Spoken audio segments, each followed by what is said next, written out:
Hello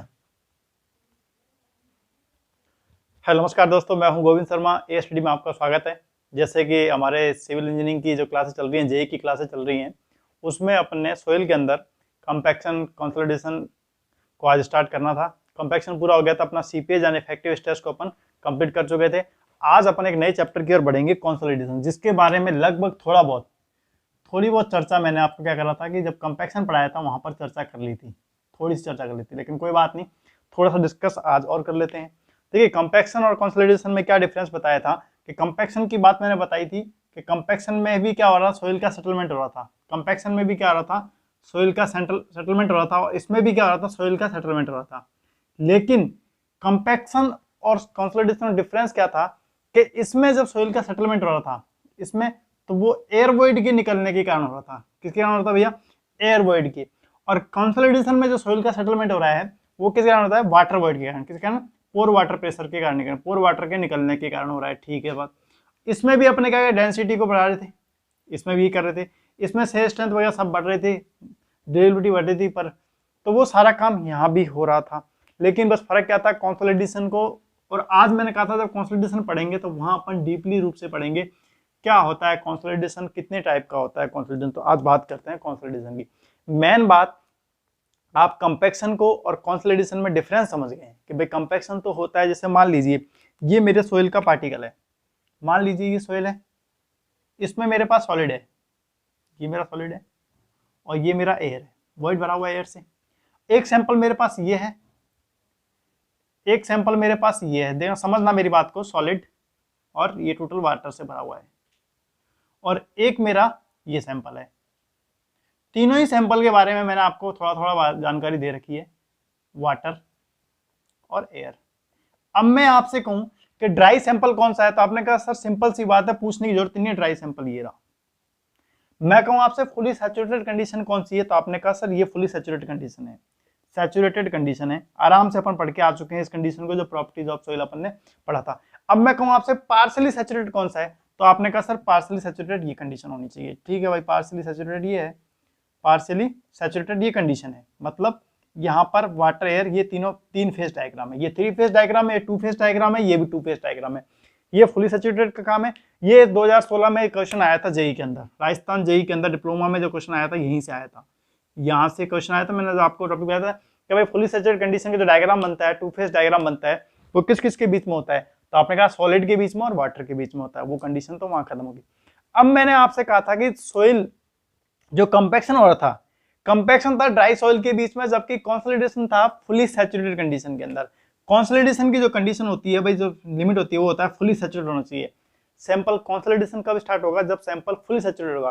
तो आपने कहा सर इस कंडीशन में सॉइल में कंपैक्शन हो रहा है, कंपैक्शन की कंडीशन होगी, इसमें कंसोलिडेशन की कहानी बन जाएगी, आप कहोगे कंसोलिडेशन में तो सैंपल तो कोई जरूरत थोड़ी, पार्शियली सैचुरेटेड भी हो सकता है, उसमें एयर भी हो सकती है, बिल्कुल हो सकती है। तो ऐसी कंडीशन को आप क्या बोलोगे जब सोइल से कि कब तक कंपैक्शन स्टार्ट हो रहा है, कब आपका कंसोलिडेशन स्टार्ट हो रहा है, कौन सी कंडीशन को मैं क्या कहानी कहूँ? देखो, क्योंकि कंपैक्शन के लिए कहानी थी कि सोइल सैंपल ड्राई होना चाहिए। भाई ड्राई हुआ जब इसमें तो एयर वॉइड रिमूव होंगे, फिर सॉलिड बचेगा, जो भी इसमें से वाटर रिमूव होंगे जब सेटलमेंट स्टार्ट होगा।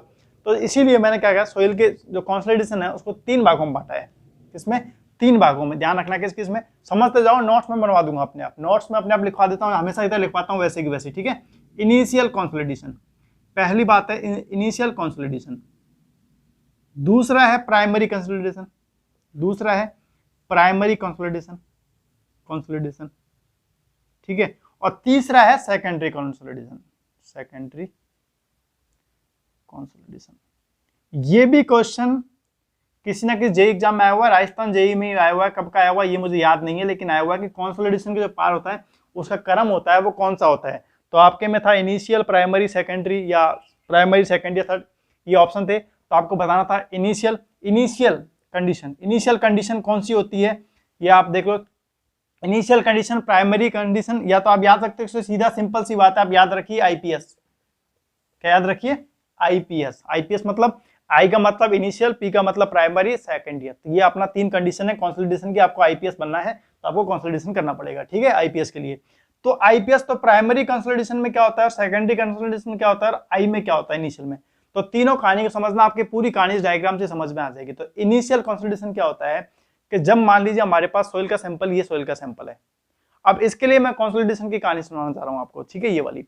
तो अब मेरी पहली कंडीशन क्या होगी, इनिशियल जो कंसोलिडेशन होता है, इनिशियल कंसोलिडेशन वो एक प्रकार का कंपैक्शन होता है। क्या होता है, इसको इसमें सोइल का हमेशा कंपैक्शन नहीं होता है। मतलब सर समझे नहीं, मतलब कि इसमें से जितने भी एयर वॉइड होते हैं ना, वो एयर वॉइड निकल जाते हैं। इनिशियल कंसोलिडेशन के अंदर सबसे पहले सोइल सैंपल में से क्या होता है कि ये प्रेशर को ये तो है नहीं, क्योंकि कंपैक्शन में मैंने क्या होता है, डायनामिक लोडिंग थी और इसमें स्टैटिक लोडिंग थी। डायनामिक लोडिंग और स्टैटिक लोडिंग में अंतर क्या था, डायनामिक लोडिंग तो अपन जो रैमर से कूटते हो या रोलर चल रहे हैं, मतलब चलता हुआ बाहर, डायनामिक लोडिंग में तो चलता हुआ बाहर, अपन या तो कूट के कर रहे हैं उसको, कंपैक्ट सोइल को कूट रहे हैं। लेकिन ये स्टैटिक लोड है। कैसे स्टैटिक लोड, जो एक कांस्टेंट बार लग जाता है। मान लीजिए कोई आपकी फाउंडेशन, कोई स्ट्रक्चर है, ये मान लीजिए कोई सरफेस है, ये कोई सरफेस है, अब इस पर कोई बिल्डिंग बन गई तो ये तो फिक्स है, बन गई, ये स्टैटिक लोड लगाती रहेगी। ये तो कोई थोड़ी आज लगा दी, कल नहीं लगाएगी, परसों उठा लेगी, ये तो एक फिक्स लोड हो गया। लगे इस लोड के कारण सोइल में सेटलमेंट हो रहा है, तो स्टैटिक लोडिंग होगी। तो इस लोडिंग के कारण क्या होगा, तो इस स्ट्रक्चर पर लोडिंग आ चुकी है। मान लीजिए स्ट्रक्चर के इसके ऊपर की संरचना मैं बता रहा हूँ, ये इसको ग्राउंड सरफेस के नीचे की कहानी बता रहा हूँ। अब इसके ऊपर कोई स्ट्रक्चर या लोड रख दिया है मैंने, फिक्स बार का लोड रख दिया जिसका कांस्टेंट है लोड, अपना डब्ल्यू क्या है, कांस्टेंट है। अब जब लोड के कारण पहले क्या होगा, आपका एयर रिमूव होगी, सिंपल सी बात है, एयर रिमूव होगी। अब जब ये एयर रिमूव हो जाएगी तो इसको, इस कंडीशन को बोलते हैं इनिशियल कंडीशन या इनिशियल कंसोलिडेशन। क्या बोलते हैं, इनिशियल कंसोलिडेशन। अब आई हो गया। अब प्राइमरी कंसोलिडेशन क्या, प्राइमरी कंसोलिडेशन क्या होता है, प्राइमरी कंसोलिडेशन में होता है सोइल सैंपल में जितना भी वाटर है, वाटर पोर वाटर पर्सन निकलेगा। पोर वाटर मतलब सोइल का सेटलमेंट पोर वाटर पर्सन निकलेगा। 95% तक सेटलमेंट यहीं हो जाता है। 95, यहाँ सेटलमेंट नहीं, यहाँ तो एयर वॉइड निकल रहे हैं। तो कंसोलिडेशन स्टार्ट होता है प्राइमरी से वैसे दे, लेकिन लिया जाता है इनिशियल, क्योंकि हमेशा सोइल आपको हर जगह फुली सैचुरेटेड थोड़ी मिलेगी। आपको क्या पता है सोइल की कंडीशन फुली सैचुरेटेड है या पार्शियली सैचुरेटेड है या अनसैचुरेटेड। ये तो सोइल कंडीशन अपन 100% तो आपके पास है ही नॉलेज कि भाई ये सोइल में बिल्कुल भी एयर वॉइड होंगे ही नहीं। आप गारंटी से नहीं कह सकते हो कि सोइल में एयर वॉइड नहीं होंगे, तो इसलिए इनिशियल कंडीशन तो दी जाएगी। तो इनिशियल कंसोलिडेशन क्या होगा, जिसमें जितने भी एयर वॉइड है वो निकल जाएंगे। फिर आपकी क्या होगी, प्राइमरी कंसोलिडेशन। क्या होगा भैया, प्राइमरी कंसोलिडेशन। अब प्राइमरी कंसोलिडेशन में क्या होगा कि सोइल सैंपल में से जितना भी पानी है वो निकलेगा इधर। भाई आसपास जितनी भी जगह है वहां से सटर की लोड इस बार काम कर रहा है, तो पानी निकल के अपनी जगह बना के पानी निकलेगा। तो 95% जो सेटलमेंट होगा या सेटलमेंट होगा वो किस कारण होगा, प्राइमरी सेटलमेंट। प्राइमरी सेटलमेंट समझ गए। तीसरा लास्ट आता है अपना सेकेंडरी, इसको भी डिटेल में और बात कर रहे हैं अपन। सेकेंडरी सेटलमेंट 5% सेटलमेंट इसमें होता है। इसमें सर अब इसमें क्या होगा, जब एयर निकल गई, पानी निकल गई, बचा क्या, देखो पानी निकल गया। तो अब सोइल के सैंपल में क्या हो गया, सोइल में जब पानी भी निकल गया, एयर भी निकल गया, तो जो एयर अब जो वॉइड आ गया उसमें क्या होगा, तो सोइल के पार्टिकल क्या रीअरेंज होंगे भाई, आपस में पास आएंगे, रीअरेंज होंगे। अब रीअरेंज होंगे तो मतलब ये सेकेंडरी कंसोलिडेशन में क्या होता है, पार्टिकल का रीअरेंजमेंट। पार्टिकल का क्या होता है भैया, रीअरेंजमेंट। मतलब पार्टिकल सेटल होते हैं आपस में, पार्टिकल क्या होते हैं आपस में सेटल होते हैं, पार्टिकल का रीअरेंजमेंट होता है। उसकी क्या होता है, ये कितना होता है, 5% होता है। अब देखो कहानी, पोर वाटर प्रेशर आपने पिछले इसलिए मैंने कंसोलिडेशन से पहले आपको पोर वाटर प्रेशर पढ़ाया, इफेक्टिव स्ट्रेस पढ़ाया। क्यों पढ़ाया कि अब मैं जब इफेक्टिव स्ट्रेस बोल रहा हूं, अब जो बच्चे सीपेज सीधे कूद के यहाँ पर आए हैं, सीपेज को और इफेक्टिव स्ट्रेस को पढ़ के नहीं आए, तो उनके लिए समस्या आ रही होगी। मैं पोर वाटर प्रेशर बोल रहा हूँ, सीपेज बोल रहा हूँ, इफेक्टिव स्ट्रेस बोल रहा हूँ। इफेक्टिव स्ट्रेस क्या होता है, अब जो बच्चे पढ़ के आए उन्हें मालूम है कि इफेक्टिव स्ट्रेस क्या होता है, कि भाई सोइल पार्टिकल के बीच में आपस में लगने वाला जो बॉन्डिंग है, जो स्ट्रेस है, वो हमारा सीपेज है, इफेक्टिव स्ट्रेस है। अब देखिए कहानी आप मेरी, अब इसको मैं लेता हूँ, हमारा कंसोलिडेशन कहाँ स्टार्ट होगा हमारा, कि सर सोइल फुली सैचुरेटेड में। अब इनिशियल कंडीशन को और प्राइमरी को सेकेंडरी को आप बेसिकली समझ गए, ठीक है। नोट्स में लिखना है वो मैं लिखवा दूंगा सारा, कि भाई ये चीज तो हमें अभी याद रहेगी नहीं रहेगी, कल परसों फिर भूल जाएंगे हम। अभी तो हमें याद रह जाएगी लेकिन फिर हम भूल जाएंगे वापस, तो इसलिए भूलने के लिए क्या है, नोट्स बनवाए जाएंगे आपके। तो नोट्स की टेंशन मत लीजिए, नोट्स बनवाने का मेरा है, ठीक है। अब बात करते हैं, देखो अब बात करते हैं, मान लीजिए ये सोइल सैंपल हमारे पास सॉलिड और ये मेरे पास सैचुरेटेड, ये मेरे पास क्या है, इसमें वाटर है। अब मेरे पास सोइल सैंपल क्या है कि फुली सैचुरेटेड कंडीशन में है, ये मैं मानता हूं इस चीज को। ये मेरा सैंपल कैसा है, फुली सैचुरेटेड में है। अब देखिए अब क्या होगा भाई, प्राइमरी कंसोलिडेशन, इनिशियल कंसोलिडेशन हो चुका है इसका। अब यहाँ पे था या नहीं था वो अपने, क्योंकि उसको तो अपन कंपैक्शन मानते हैं, एक प्रकार से कंपैक्शन होता है। इनिशियल कंसोलिडेशन में क्या होता है कि भैया इसमें तो एयर वॉइड निकलते हैं। अब प्राइमरी में क्या होता है, अब मैं बात करता हूँ प्राइमरी कंसोलिडेशन की। एक्चुअल में जो कंसोलिडेशन स्टार्ट होता है वो यहाँ से स्टार्ट होता है, मेन कंसोलिडेशन तो जो स्टार्ट होता है वो यहाँ से स्टार्ट होता है। तो प्राइमरी कंसोलिडेशन में होता क्या है, सर आपने अभी तो बताया था इसमें तो वाटर वॉइड निकलेंगे। अब जब इस पे स्टैटिक लोड लग रहा है या कोई बिल्डिंग बन गई है या कोई लोड लग गया है, फिक्स लोड है, तो फिक्स लोड लग चुका है जो कांस्टेंट लोड है, अब वो क्या करेगा, बाहर लगाएगा। अब देखो समझना मेरी बात को, पूरी कहानी सुनना ध्यान, आपको एक चीज समझ में आ जाएगी, जो पर्सन घूमते हैं सीधे नहीं बनते हैं, जो पर्सन घूम के बनते हैं वो यहाँ समझ में आएंगे।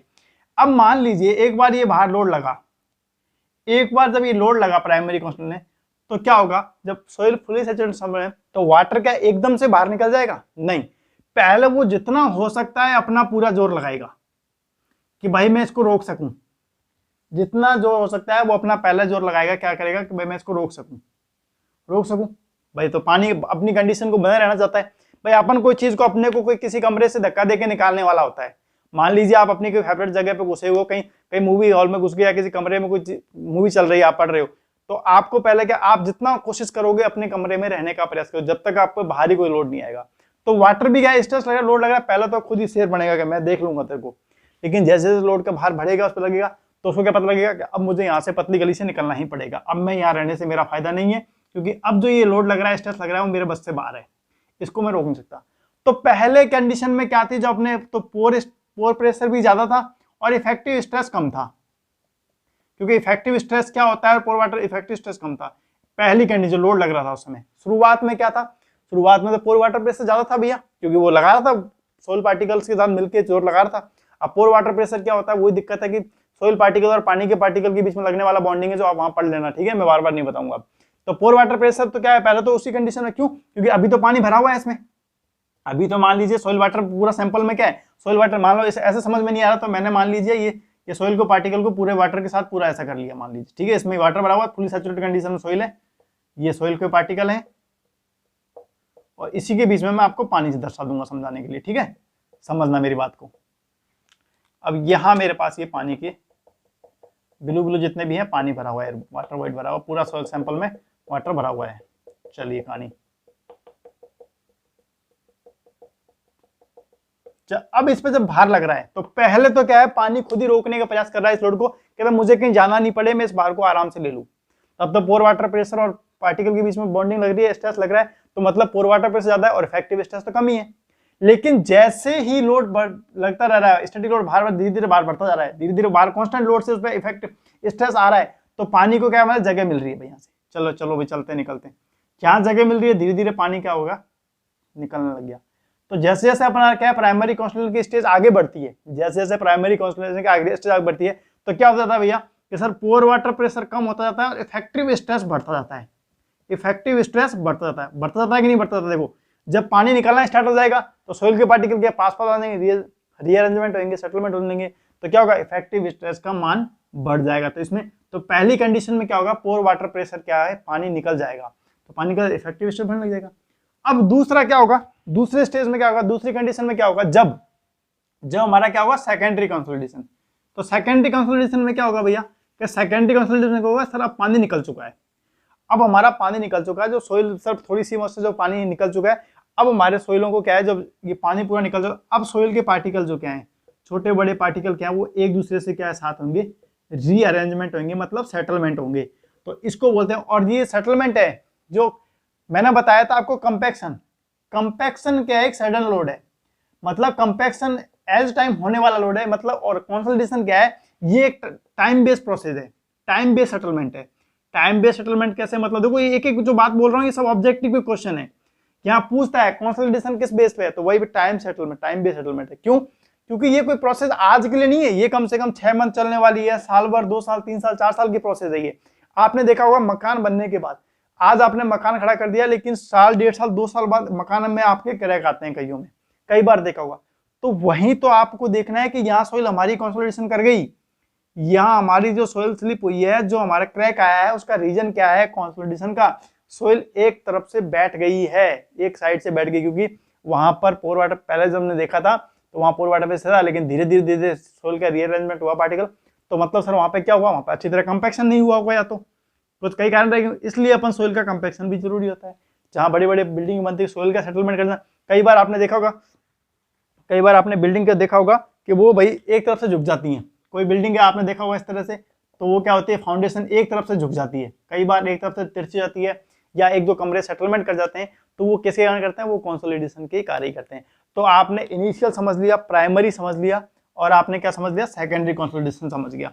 अब बात करते हैं भाई इसी सेटलमेंट के हिसाब से सर कैसे सोइलों को, तो भाई सोइल को किस टाइप में बांटा हुआ है, तो भाई इस सेटलमेंट के हिसाब से अपने को, तो भाई कैसे कैसे बांटा गया है, तो देखिए, तो भाई इसमें अपने क्या बांटा हुआ है कि 3 प्रकार से बांटा गया है मेन सी। एक बांटी गई सोइल अपनी बांटी गई एनसी सोइल में, एनसी सोइल, एक अपनी बांटी गई यूसी सोइल, और एक बांटी गई अपनी ओसी सोइल। तो सर ये समझ में नहीं आई कहानी, कोई बात नहीं। Normally consolidation soil, normally consolidated soil, और दूसरी under consolidated soil, under consolidated soil, और तीसरी अपनी over consolidated soil, over consolidated soil. समझ गए बात को। अब ये 3 सोइल का सर क्या मतलब है, इन 3 का मतलब है नॉर्मली, अंडर और ओवर। तो देखिए नॉर्मली और अंडर की तो लगभग वैल्यू लगभग बराबर सी होती है, जो कई बार आपको क्या होता है अंडर सोइल को बताया ही नहीं जाता कई बुकों में, तो वहां पे नॉर्मली, क्योंकि ये अब होता क्या है, ये जब कहानी समझोगे, जब आपकी पूरी कहानी समझ में आ जाएगी, तो देखो सोइल पार्टिकल, मान लीजिए मेरा ग्राउंड सरफेस है, ये मेरा ग्राउंड सरफेस, समझना देखो कहानी को पूरी अच्छी तरह, सारी चीज समझ में आ जाएगी। अब ग्राउंड सरफेस है, यहाँ ग्राउंड सरफेस की जमीन है, ये मान लीजिए अपना सोइल पार्टिकल है, ठीक है, जैसा भी स्टेटा है सोइल का, ये मैंने सोइल का स्टेटा मान लिया, ये मेरा ग्राउंड लेवल मान लिया।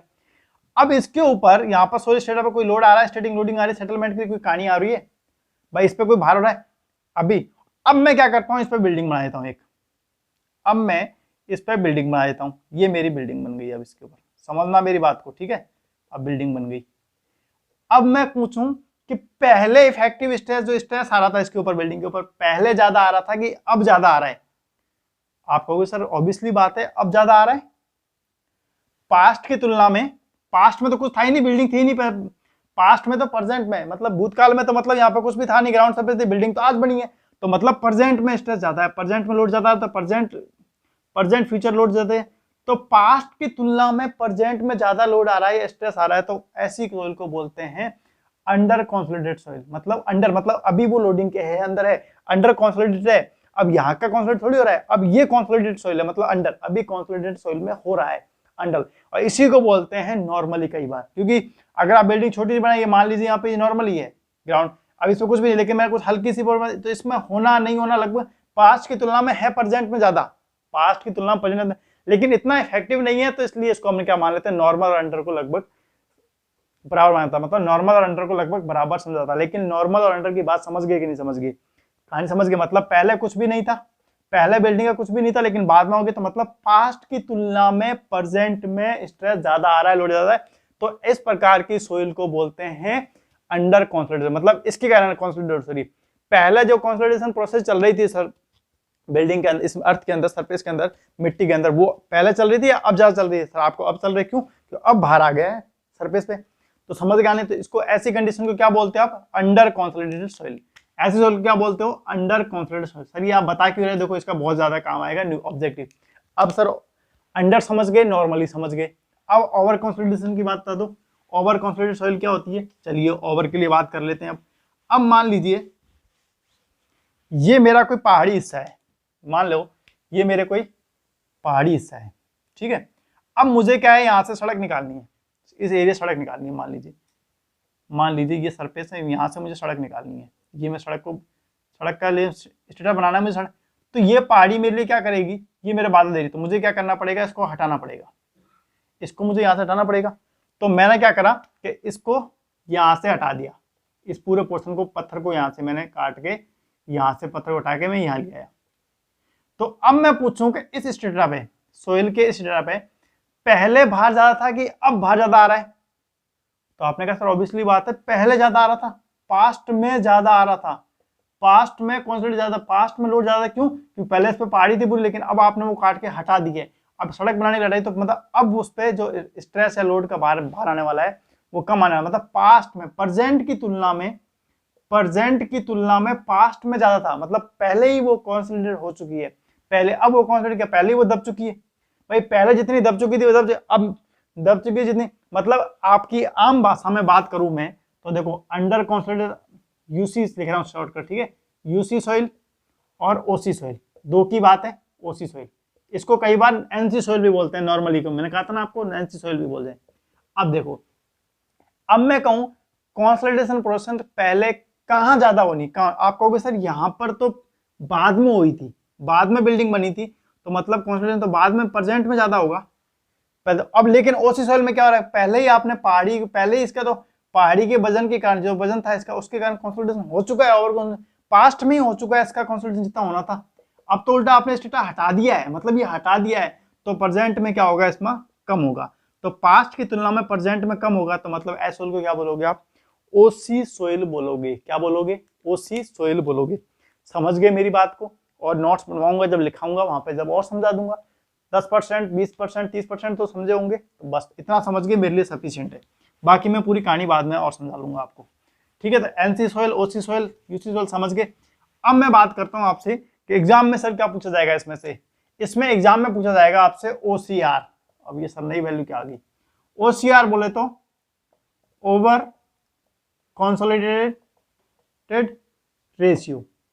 सर ये क्या होता है, ये होता है कि पास्ट में लगने वाला लोड अपॉन में प्रेजेंट में स्ट्रेस जो भी लगेगा, पास्ट प्रेजेंट का आपको याद रखना है, पास्ट वाला ऊपर रखना है, ये बस प्रेजेंट।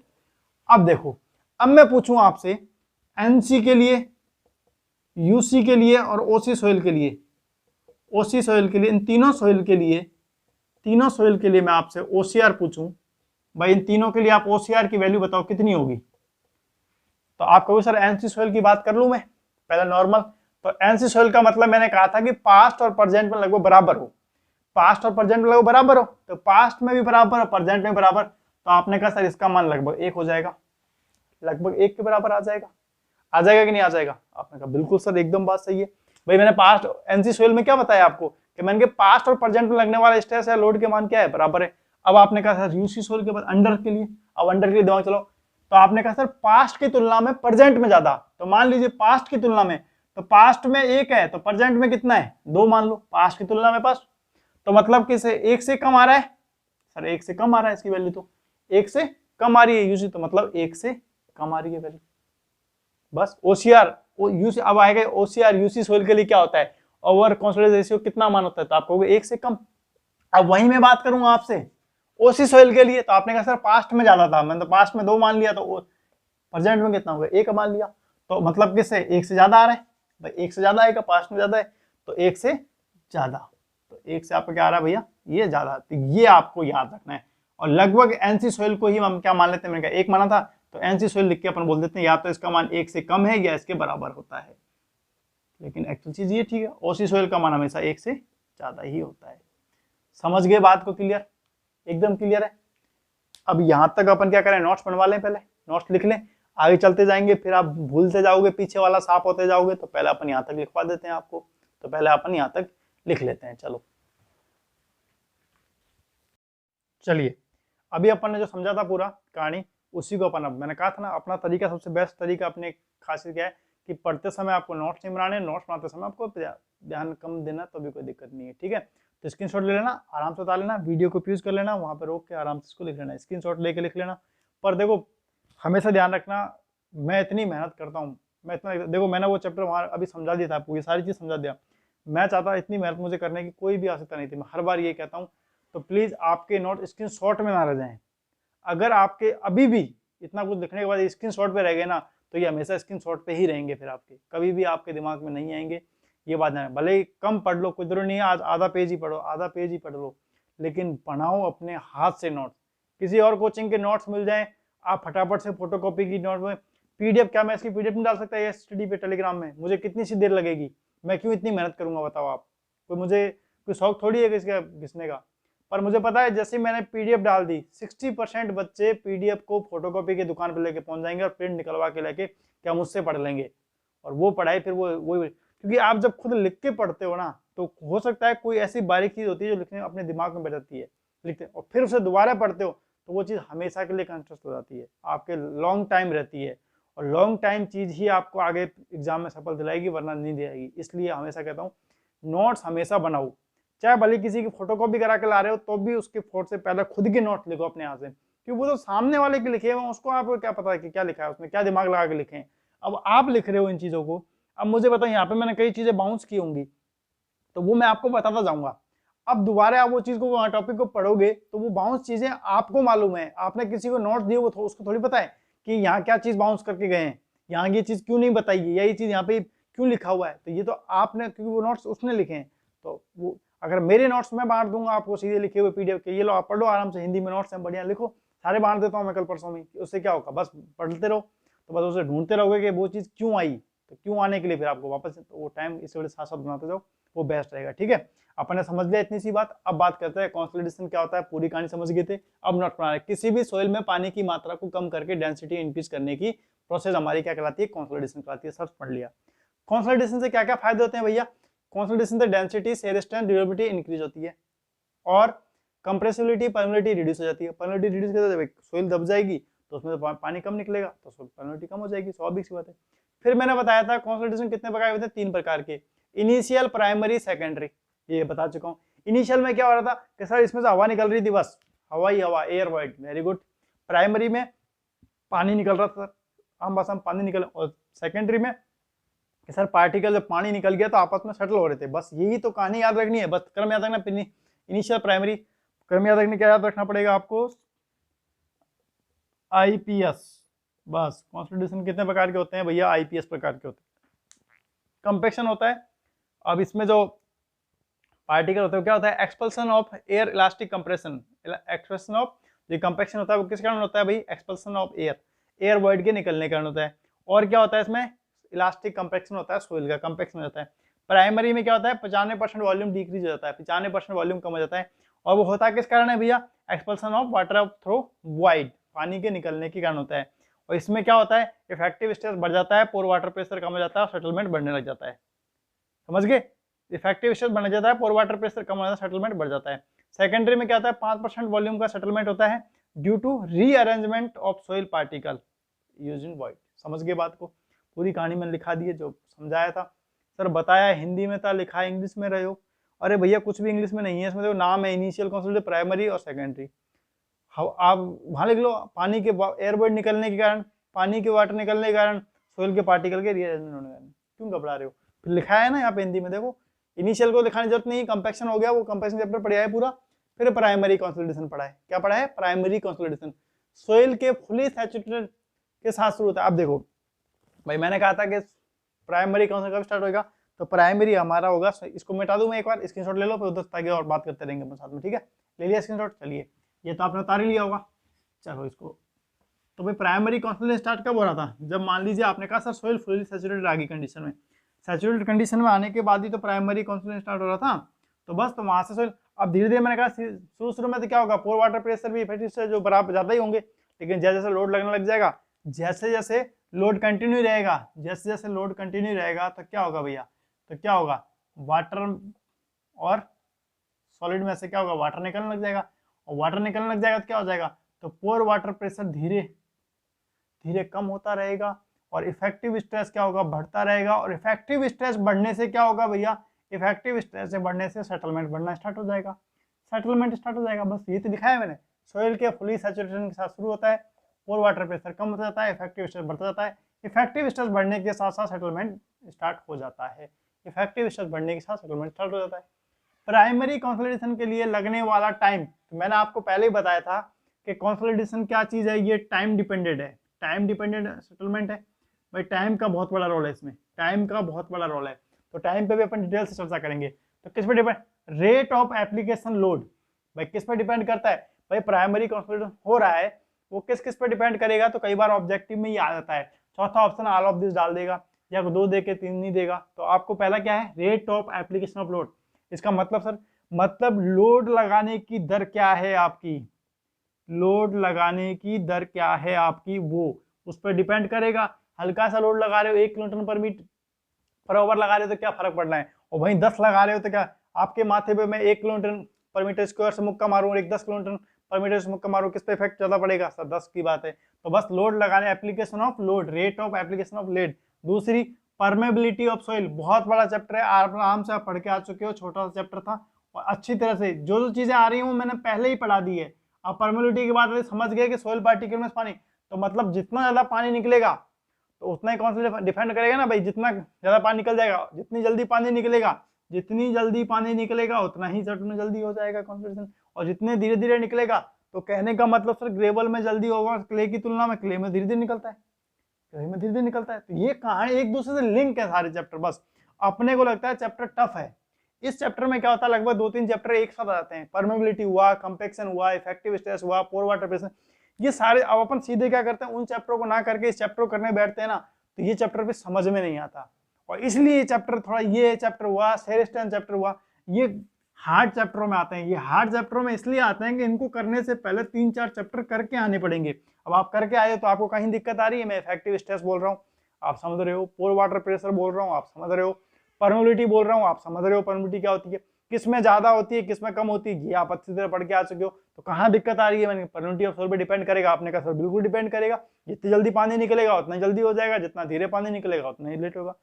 फिर मैंने बात करी लेंथ ऑफ ड्रेनेज पथ। हाँ भैया लेंथ ऑफ ड्रेनेज पथ कैसे सर, अब मान लीजिए ये सोइल का स्टेटा पूरा है, ये अब यहां से मैं कहूँ वन पथ, ये वन वे है, मान लीजिए यहां से पानी निकल सकता है बस, बाकी सब जगह से मैंने मान लीजिए आपका इफेक्टिव रोका हुआ है, पानी जो निकलेगा सिर्फ एक ही जगह से निकलेगा। तो बताइए पानी को तय करने के लिए कितने एच डेप्थ को आपको यूज करना पड़ रहा है, एच डेप्थ। पोर वाटर प्रेशर को निकलने के लिए कहां पर डिपेंड करना पड़ रहा है, यहाँ के पोर वाटर प्रेशर को यहां तक चल के आना पड़ रहा है, यहां तक चल के आना पड़ रहा है, तो वन वे, तो मतलब डेप्थ तो डिपेंड कर रहा है, इस पर टाइम लगेगा। और वहीं मैं बात करूं इसकी, वहीं बात करूं मैं इस चीज की, वहीं बात करूं, मान लीजिए मैंने दोनों तरफ से पानी निकल रहा है, दोनों तरफ से पानी निकल रहा है, दोनों तरफ से, इधर से भी, तो मेरा क्या यहाँ बीच का जो क्षेत्र है, यहाँ से क्या हो रहा है, पानी आधा इधर जा रहा है और आधा ऊपर जा रहा है, तो मतलब मेरी डेप्थ कैसी होगी, h/2, आधी डेप्थ चेंज करनी पड़ रही है, चलनी पड़ रही है। एक भाई आप यहाँ खड़े हो, मैं आपसे कहूँ कि इस छोर पे आना है आपको, तो उसमें ज्यादा टाइम लगेगा। एक मैं कहूँगा बीच में खड़े हो और किसी भी छोर पे आ जाओ, ज्यादा टाइम किस में लगेगा, तो आपको सर कोने से ठेठ इस कोने तक आना ज्यादा टाइम लगने वाला है। ये तो यहाँ से भाई इधर वाले आधे उधर चले जाएंगे, आधे उधर चले जाएंगे, तो डेप्थ कम हो गई ना, पानी जल्दी खाली हो गया। तो सिंगल ड्रेनेज और डबल ड्रेनेज, तो सर सिंगल ड्रेनेज और डबल ड्रेनेज की कंडीशन कहीं बनती होगी क्या, हम समझ नहीं रहे इसको, आप कैसे बनाना चाह रहे हो, बिल्कुल तुम नहीं समझोगे पर मैं समझाऊंगा ना। मान लीजिए ये मेरा क्ले का स्टेज है, यहाँ से पानी निकलने वाला है, मान लीजिए ऊपर ये, ठीक है, ये सिंगल ड्रेनेज का ऊपर अपने ही है, मान लीजिए ऊपर अपने क्या खुले जगह, और नीचे मेरे पास क्या है, सैंड पार्टिकल है, या मैं मान लू हार्ड स्टेट है, हार्ड रॉक है, हार्ड रॉक है, ऊपर मेरे सैंड है। अब यहाँ से पानी कहाँ से निकल सकता है, आपको सर रॉक पे तो पानी आ नहीं सकता, तो सीधे ऊपर से निकलेगा, तो ये मेरा सिंगल ड्रेन बन गया। और वहीं मैं बात करूँ, ऊपर भी सैंड, बीच में क्ले, और नीचे भी सैंड की लेयर हो, तीनों लेयर, आप क्ले से पानी का तो सैंड लेयर से भी लीकेज होगा और ऊपर से भी लीकेज होगा, होगा कि नहीं होगा, तो दोनों, तो ये मेरा क्या बन गया, डबल स्टेज या डबल ड्रेनेज, क्या बन गया, डबल ड्रेनेज बन गया। तो भैया तो प्राइमरी कंसोलिडेशन किस किस पर डिपेंड कर रहा है, आपने कहा sir rate of application of load पे, प्राइमरी परमेबिलिटी ऑफ सोइल पे, और तीसरा लेंथ ऑफ ड्रेनेज पे बता रखा है। यहाँ से इसमें क्या सैंड फिल्टर लगा हुआ है, सैंड लगा हुआ है, तो यहाँ से पानी निकल रहा है, तो कितनी डेप्थ तय करनी पड़ रही है, एच। तो क्या पोर वाटर प्रेशर को डेप्थ के रेट पे, यहाँ से भी ऑब्जेक्टिव क्वेश्चन आया हुआ है कई बार कि पोर वाटर प्रेशर है जो किस पे डिपेंड है, डेप्थ पे, पोर वाटर प्रेशर निकल रहा है, डेप्थ से निकल रहा है। और यहाँ पे डबल ड्रेनेज में क्या कहते हैं, डबल ड्रेनेज है तो उधर ऊपर से भी निकल रहा है, साइड नीचे से भी निकल रहा है, तो ये हमारा होगा डबल ड्रेनेज। कहानी खत्म। अब सेकेंडरी की बात करते थे, ये पीसी में शॉर्टकट में लिखा है जगह कम होने की वजह से, ठीक है, पीसी कम। तो प्राइमरी कंसोलिडेशन, पीसी ना मत लिखना आप, पीसी नहीं लिखोगे, प्राइमरी कंसोलिडेशन पूरा लिखोगे नोट्स में, क्योंकि आज ये पीसी समझ में आ रहा है, कल ये पीसी कुछ वीसी बन जाएगा। प्राइमरी कंसोलिडेशन होने के बाद एक्सिस पोर वाटर प्रेशर निकलना बंद हो गया, बंद हो जाएगा, सीधी बात है, पानी तो सारा प्राइमरी में निकल जाता है। फिर क्या होगा, लेकिन लोड तो कंटिन्यू एक्ट कर रहा है, लोड तो अपना काम कर रहा है, वो तो दबा रहा है जमीन को, तो जैसे जमीन को दबा रहा है तो क्या होगा, सोइल पार्टिकल, पानी तो निकल गया, अब कौन दबेगा, अब सोइल के पार्टिकल दबेंगे, पहले पानी दब रहा था, पानी दब के निकल गया, अब कौन दबेगा भैया, अब सोइल दबेगी, और सोइल दबेगी तो क्या होगा, पार्टिकल रीअरेंजमेंट होगा, और रीअरेंजमेंट होगा तो क्या होगा, सेटलमेंट होगा, और सेटलमेंट होगा तो इसको अपन क्या बोलेंगे, इस पूरी प्रोसेस को बोलेंगे सेकेंडरी कंसोलिडेशन। कहानी खत्म। अब चलते हैं अपन आगे के नोट्स होगी। और चलिए वहां तक अपन ने प्राइमरी तक कर लिया, सेकेंडरी कर लिया, इनिशियल कर लिया, ठीक है, समझ भी लिया, नोट्स भी बन गए। अब अपन आगे के नोट्स की बात करते हैं। ये भी मैंने आपको पूरा समझा दिया, आज अपन ने वैसे बहुत पढ़ लिया है ना, सोइल को बातें और तो जाते, पर लेकिन आई होप कि आपको समझ में सारा आया हुआ। अब ये जो रामायण लिखी हुई है, ओवर कॉन्स्टेंट, यूसी, एनसी, ओसी, सब समझ में आया हुआ है कि सर अंडर कॉन्स्टेंट सोइल क्या थी, कि अंडर थी कि पास्ट से ज्यादा प्रेजेंट नोड लग रहा है, और ओसी क्या थी कि पास्ट में ज़्यादा लगा था, प्रेजेंट में कैसे लग रहा था वो सब मैंने आपको समझा चुका हूँ। अब अपन कौन आधा चैप्टर तो आपका ऐसे ही हो गया समझाते समय, फिर आधा हो जाएगा लिखते समय, फिर एक बार और देख लोगे तो ये लो पूरा चैप्टर खत्म। यही कहानी तो करनी है वो, इसलिए तो नोट्स बनवाता हूँ मैं। पहले समझाया, आपके 10% घुसा दिमाग में, फिर अब नीचे। अब अपन सोइल को कंसोलिडेशन के अनुसार 3 वर्ग से विभाजित किया जाता है। कौन कौन सी? यूसी सोइल, एनसी सोइल और ओसी। ओसी को कई बार प्री कंसोलिडेटेड सोइल भी बोलते हैं। क्या बोलते हैं भैया? प्री कंसोलिडेटेड सोइल भी बोलते हैं। अब बात करेंगे अपन यूसी की। पढ़ के आ चुके हैं, क्या पढ़ के आ चुके हैं बताओ मुझे आप अभी। कि सर पास्ट की तुलना में प्रेजेंट में ज्यादा लगना स्ट्रेस। बिल्कुल, यदि किसी सोइल मास पर लगने वाले वर्टिकल स्ट्रेस की मात्रा पास्ट की तुलना में प्रेजेंट में ज्यादा हो तो उससे सोइल का जो कॉन्स्टेंट हो गया हो तो उसे यूसीएस कहते हैं। क्या बोलते हैं भैया? यूसीएस। यूसीएस मतलब अंडर कॉन्सोलिडेटेड सोइल। समझ गए बात? तो जैसे एग्जांपल पे समझा दिया, ग्राउंड लेवल था, पहले कुछ नहीं था, बिल्डिंग बन गई, फिर कॉन्स शुरू हो गया। तो पास्ट में ये हालत थी, प्रेजेंट में ये हालत है, खत्म कहानी। अब अपन एनसी की बात करते हैं। वर्टिकल स्ट्रेस की मात्रा प्रेजेंट और पास्ट में लगभग बराबर हो, और प्रेजेंट और पास्ट में लगभग बराबर हो, एनसी को यूसी के एस के बराबर लगभग बनाना जाता है, मान लेते हैं। ओवर कंसोलिडेटेड सोइल क्या होती है भैया? सर ओवर होती है पास्ट में ज्यादा हो, पास्ट में कंसोलिडेट हो गया हो, और प्रेजेंट में कम हो। कैसे? पहाड़ को काट दो, पास्ट में लोड ज्यादा था, फिर हट गया, फिर कम हो गया। तो मतलब क्या हो गया? यदि सोइल मास पर वर्टिकल स्ट्रेस की मात्रा प्रेजेंट की तुलना में पास्ट में ज्यादा थी, प्रेजेंट की तुलना में पास्ट में ज्यादा थी, तो उसकी वजह से सोइल का कॉन्सोलिडेशन हो गया हो तो उसको बोलते हैं आप ओसीएस। अब बताओ कोई दिक्कत क्या? यूसी, एनसी, ओसी हो गया क्लियर? कोई दिक्कत? कोई दिक्कत नहीं। अब इसका एक रेशियो था, क्या था भैया? ओसीआर। यूसी, ओसी, एनसी, ओसीआर। ओसीआर ही आपको मेन डिपेंड याद रखना है। ये मेन क्या है भैया? Past upon present. P past upon present है तो पी पापरी, तो बस पा पी, ठीक है। जो भी आप कैसे याद रख सको बस रख लेना। पास्ट में ऊपर था, प्रेजेंट नीचे, ठीक है, पास्ट प्रेजेंट के लिए। अब मैं बात करूं यूसी सोइल के लिए ओसीआर क्या रहेगा, तो आपने कहा था यूसी सोइल के लिए प्रेजेंट में वैल्यू ज्यादा होती है, तो प्रेजेंट में वैल्यू ज्यादा होगी तो स्वाभाविक सी बात है 1 से कम आनी है, तो 1 से कम आनी है। यूसीएस के लिए 1 से कम आनी है तो 1 से कम आ गई। एनसीएस के लिए क्या बराबर 1 होती है, और ओसीएस के लिए क्या होती है भैया? 1 से ज्यादा होती है। ओसीएस के लिए कैसे होती है? क्योंकि पास्ट में ज्यादा होती है और प्रेजेंट में कम होती है। समझ गए बात को, पूरी कहानी को एकदम समझ गए? आज इतना ही कराएंगे, और कल अपन फिर इसके बाद अपन क्या पढ़ेंगे, इसका आगे वाला हिस्सा पढ़ेंगे। तो यहाँ तक आपको एकदम क्लियर समझ में आ गया होगा। यहाँ तक अपन ने समझ भी लिया, पढ़ भी लिया, और नोट्स भी बन गया। और फिर कहता हूँ नोट्स ही बनाना। अगर आपसे नोट्स नहीं बन सकते तो मुझसे बोल देना कमेंट्स, नोट्स नहीं बनेंगे तो अपन लिखाना बंद कर देंगे, नोट्स बनाना बंद कर देंगे। और एक दूसरी रिक्वेस्ट जो मैं हमेशा करता हुआ आ रहा हूँ, पढ़ाते समय बिल्कुल भी डिस्टर्ब नहीं करता हूँ आपको, लास्ट के 2 मिनट लेता हूँ आपसे बस। पहले वो भी नहीं लेता था, पहले आपको लिए वो भी टाइम कम खराब करता, अब लेने पड़ रहे हैं क्योंकि आप लोग जैसे मैं थोड़ी सी मेहनत कर रहा हूँ, आप भी थोड़ी सी मेहनत शुरू कर दो अपने सर के लिए, थोड़ी सी शुरू कर दो, बस ज्यादा मत करो। बस 5-1 मिनट निकाल दिया करो डेली का, शेयर कर दिया करो, बस शेयर कर दिया करो और लाइक कर दिया करो। आपके शेयर और लाइक एक एनर्जी ड्रिंक की तरह काम करते। देखो आपने अभी थोड़े दिन में, मैंने आपसे 3-4 दिन से पहले से बोल रहा हूँ, तो आपने एनर्जी के थोड़ा सा काम किया। देखो आज कंसोलिडेशन चैप्टर कितना अच्छा पढ़ाया मैंने, पढ़ाया कि नहीं पढ़ाया? वो सिर्फ किस लिए? आपने थोड़ी सी मेहनत करी, मुझे दिखा कि आपने वास्तव में थोड़ी मेहनत की। अब आप देखो थोड़ी सी मेहनत और करोगे तो मैं आपसे ज्यादा कितनी मेहनत करूंगा। आप अगर थोड़ी सी मेहनत करते हो, मैं आपसे 4 गुना मेहनत करूंगा। तो बस वही चीज है। हालांकि मैं बार बार कहता नहीं हूँ ये चीजें, आपने भी पढ़ाते समय तो बिल्कुल भी नहीं बोलता हूँ मैं आपको बीच में, इसलिए लास्ट में 2 मिनट लेता हूँ। और जो ज्यादा बिजी हो तो वो चले जाओ भले ही, और लेकिन आप सुन सकते हो, चैनल के लिए, अपने परिवार को मानते हो, वास्तव में अपने परिवार के लिए मेहनत कर रहे हो। देखो कोई फीस रखी नहीं अपन ने, कभी भी नहीं रखी, वीडियोस रेगुलर नहीं आ पा रही हैं, उसका मुझे भी खेद है, लेकिन हमारे कुछ खुद की आर्थिक समस्या है। तो हम लेकिन कैसे काम कर रहे हैं, हम खुद भी मार्केट में डेवलप, अभी आपको पता है कोई इतना बड़ा परिवार नहीं है अपना, और कितनी बड़ी कोई इनकम नहीं आ रही है। आप खुद स्टूडियो को देख रहे हो कैसे मोबाइल से वीडियोस बन रही हैं, कैमरा भी नहीं है अभी भी वीडियोस का, सिर्फ मोबाइल से वीडियोस आ रही हैं।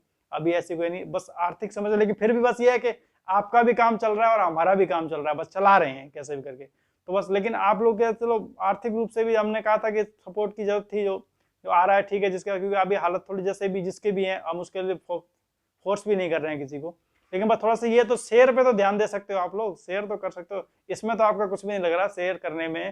भाई आपको शेयर में भी पैसा लगता हो तो वो भी हम दे दें, और तो क्या है। अगर आप बता दो कि सर शेयर में भी मेरा पैसा लग रहा है, तो बस शेयर करो प्लीज, ठीक है। मिलते हैं नेक्स्ट वीडियो में, नेक्स्ट बार में। Okay, thank you.